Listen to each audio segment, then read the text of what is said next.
All right, test, test, test.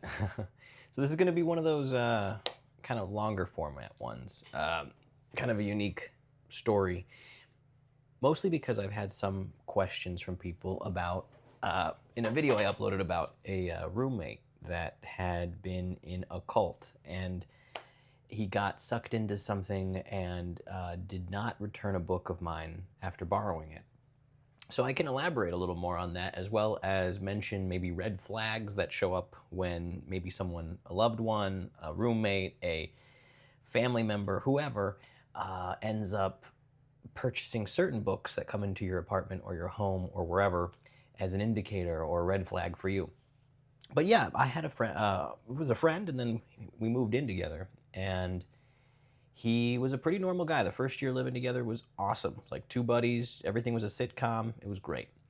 And then, like the story of many a great man's downfall, there was a girl from Bumble that got involved, and that's fine normally. But this time, this girl was eerily involved in, the best way I could put it is like a business cult. It wasn't even a fascinating, weird cult with robes and ceremonies and stuff. Although they did have their own kind of weird ceremony, but no, this was a full-on business uh, branch off that was dedicated towards the funneling of Amway products. So that's already going to give you some red flags. Amway being a distributor for like various products, but being a well-known MLM, multi-level marketing, aka pyramid scheme, um, in a lot of the people that are associated with it. So this was an off-branch group from some people that had already changed their name several times and was definitively a pyramid scheme. But they ran it like a cult. They had their Thursday night meetings. They would do this, like, I think, exercises and stuff about meeting each other, and then they would do these empowerment exercises, all hyping each other up about how rich they were going to get on a Thursday night. Now, here's the fun part. My buddy and I, we worked night shifts, remote jobs in the evening, and he would take every chance he could to use every time PTO, sick time, personal time, whatever he could on a Thursday night, to the point that it likely cost him his job in the first round of layoffs at the company we were at. So it was wild. And we have a term in the United States called the girlfriend effect. Usually, when you have a girlfriend, or at least the first starting of a relationship, guys can get a little bit more well-groomed, neater. They pick up after themselves more. They're doing stuff to kind of make the apartment look more presentable.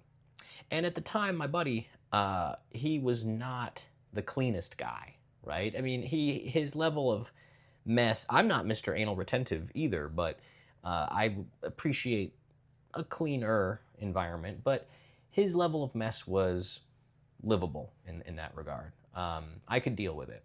And I had hopes that when this girl came into the picture, things would be much smoother in the apartment. He wouldn't be leaving dishware or glasses here and there on the table. Not so. This was a force multiplier effect, and pretty soon the apartment turned foul with mess. There was pizza boxes and encrusted bowls of ice cream sundaes they would make when she'd come over, and food on the counter, and dishes piled high. And keep in mind, they're eating for two, so it's not like just one guy having a meal. It's a guy and a girl, and they would hang out all the time. So it was just ridiculous. And also the laundry. They would leave their laundry in the laundry machine, the washer machine, for 2 days at a time and have to redo the whole thing. While mine would, of course, I can't have access to because I'm trying to get, by the time I'm ready to do my laundry, their laundry, they need to redo theirs because they just would forget. She was just a slob. And my friend was absolutely fixated on her. It was wild. Everything went to second place in any regard. All the dreams that he may have had to be an actor as well and to do projects that we were hoping to do together shifted to the sidelines. And again, I understand there's a period of time where you prioritize a relationship, but this became really excessive. And especially when he was putting not only his personal passions and dreams, but also his actual livelihood and his job on the line. Because as I said, he was taking every Thursday night off. So in the meantime, there were mysterious packages that started arriving. Because on the second date, he even brought up a red flag. Like, oh, she has a mentor. She wants to introduce me to her mentor, which is all these clubs, all these MLMs have the guy who's the mentor, aka part of your downline. You're part of their downline, right? And this guy was, she insisted that my roommate meet with him. And throughout this process, my roommate was really willfully ignorant of what was happening. And I even found videos on this particular group, and I was saying, hey, there's people on YouTube literally claiming this is probably an MLM. This is a pyramid scheme. And he didn't want to hear it. And so I did my due diligence. I could only warn the guy. But he was just so fixated on this girl. And ultimately, he was buying, he would assure me at the beginning, oh, I'm not going to join. I'm not going to join. But then within less than 3 weeks, he's full on signing up. I found the little agreement, he agrees to get the credit card for the call, because they all have to get their own business credit card. He's his own distributor of these products. So now he's signed up fully, paying his whatever monthly fee to get as much inventory as possible. So all of a sudden, mysterious packages start showing up at our apartment, and they are full of vitamins, household cleaning products, various nutritional supplements, etc. And what I started to live in during this time was pretty much the Truman Show at this point. I don't know if you know the Truman Show. To give you a quick background, great movie. Jim Carrey plays a guy who's living in a small seaside kind of New England town, and it turns out it's all just a gigantic soundstage. It's all a massive movie studio. So he's part of an experiment where he was raised from the time he's a baby in this town, but the whole town is a set. Everybody he interacts with is an actor or actress, and everything is controlled in this environment. He's never really permitted to leave, and his whole existence is live streamed to millions of people around the world, billions of people around the world. This is, of course, before live streaming became mainstream. And it was a fascinating movie. And along the way, the show that he's in, that he's unaware that he's in, is supplemented, and they make money through marketing, because the actors or actresses that our character Truman, Jim Carrey's character, interacts with, they will hawk merch subliminally, so that when they know the camera's on them, they'll mention, oh, well, I got this coffee cup at Jake's Warehouse, and this coffee cup is made with the finest ceramic in all of New England, blah, blah, blah. And I mean, to give you, so like these things would happen, these ads would occur. Another good one was when Truman is finally waking up to this, he's realizing, why are all these people talking about this, these products? His wife's making coffee, like, I just got this coffee from the mountains of Java, blah, blah, blah. And then you see Jim Carrey going, who are you talking to? I lived in that existence, because what happened to me was I would wake up and the roommate would be in his area of the house or the apartment, and he would say, oh, good morning, bro. Ever since I got this vitamin dispenser, my life's been way easier. I don't have to waste any effort on opening these bottles like I used to. I go, oh, okay. Stuff like that would happen all the time. He'd hear me cough to clear my throat. Oh, bro, do you have a cold? I just got these vitamin samples from my store. You should give this a try. They're all natural ingredients, vitamin C. And if you need any, just holler at your boy. I go, okay, I'm not sick, but all right. And then finally, well, this is not finally, but this is another good example. He never really did the dishes. It was always usually me putting the dishes in the dishwasher, encrusted with food, by the way, so I'd have to clean them twice. And I'm getting just more and more furious as the months go on with this. And he sees me putting the laundry detergent into the machine, and he says, "Oh, hey, bro, are you using laundry?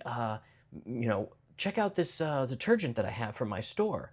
Amway's been doing the going green thing since before it was cool." I mean, it was just nonstop, like advertising to me in my home. And I was just, this is insane. This entire process seems insane. And I truly felt bad, because he was a cool guy when we first moved in together, but now, and we'd been friends for 5 or 6 years before that, but now it's just this complete personality shift that occurred. And now it's invading my personal space. So along the way, there were books in the mix, a couple books that, aside from the one that he stole from me or took from me, there was a book, and I'll see if I can edit it and put this into some kind of edit so it shows. there was Who Moved My Cheese by, I think, Spencer Johnson. So it's literally used in many MLM circles as a guide for that first introductory taste. I don't even, it's about literally about a story about two mice pursuing this cheese. And it's just this silly little novella. And that's like what they usually give to people to read. So part of his homework was to read this book. And it was like, all right, that's insane. And then the second book that showed up that he was perusing through, or that his girlfriend at the time insisted that he read, was Business of the 21st Century by Robert Kiyosaki. Now, Robert Kiyosaki was the famous writer of Rich Dad, Poor Dad, which had some practical financial tips for people. But he actually got a lot of flack for Business of the 21st Century because it's literally just about what they call network marketing. Network marketing is a fancy-ass term for approaching people, cold approaching people, and trying to befriend them in this somewhat sinister way because you have an ulterior motive. It honestly, I think, contributes to the decline of American social life. If we're going to go meta on this, I think the reason why Americans can be a little bit less friendly than you might see in places like Europe or South America or even Asia is this whole cold approach thing. It often gives you the vibe of a scammer. And things, unfortunately, like MLMs are illegal, right? They are totally legal. And a pyramid scheme can, in theory, be legal because it has a product that it is claiming is the main thing it's selling. So as long as they can hide behind a non-fictional but a overpriced product, they are able to get away with their insidious business model, which relies on taking advantage of lonely people, approaching them, and then trying to pitch them on being part of this thing in the pursuit of financial freedom and independence. And my buddy was just hook, line, and sinker. So his whole thing became using these books. And so if you see these books showing up, if you're here for the book content, then I'll just give that to you. You know, if you see those books showing up in either your family members, your friends, or romantic partners' place, be red flag on that, because that is going to be a very unique conversation to understand what exactly they're into.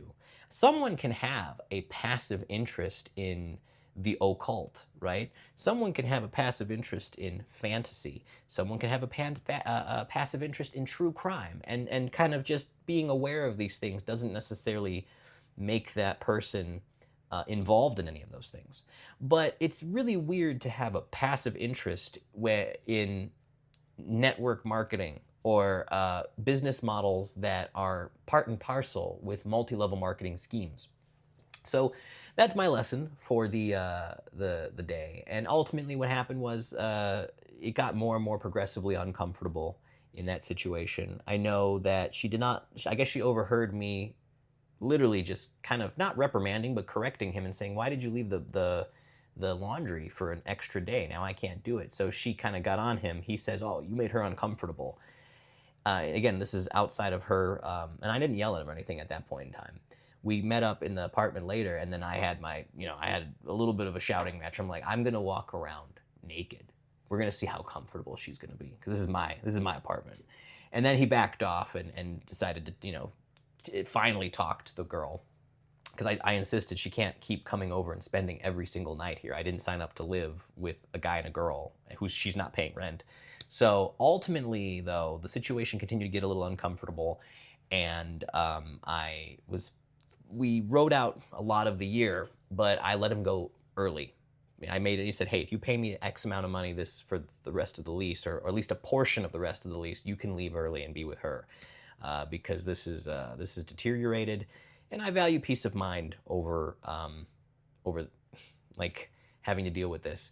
And it came at a cost. It was not cheap, but peace of mind is important. So, like I said, that's the story of the roommate who got involved in the cult/pyramid scheme, took my book, and then was influenced or partially influenced by some other somewhat more destructive books.